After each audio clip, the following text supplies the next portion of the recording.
Zanati i furxhiut në Shqipëri po shkon drejt zhdukjes, ndërsa industria e bukës përballet me mungesë alarmante specialistësh. Megjithse jemi nga vendet e rralla në Europë që prodhojmë ende bukë artizanale, sektori po përballet me emigrimin masiv që ka zbrazur furrat e bukës dhe me boshatisjen e shkollave profesionale.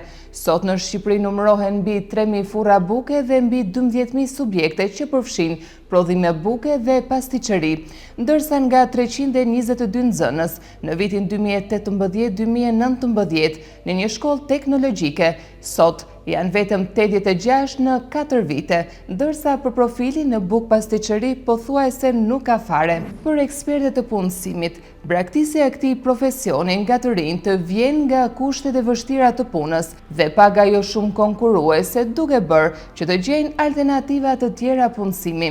Sipërmarrësit flasin për paga që shkojnë në 1.000 euro, por kërkesat për furxhin mbeten të paplotësuara.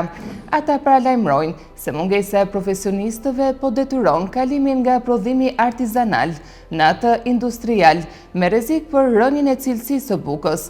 Përballë boshllëkut, disa furra po kërkojnë punëtor nga India, Filipinët dhe Bangladeshi, por përshtatja mbetet e vështirë. Sektori kërkon ndërhyrje shtetërore përmes uljes së TVSH-s për miellin, subvencione dhe ringritje të arsimit profesional.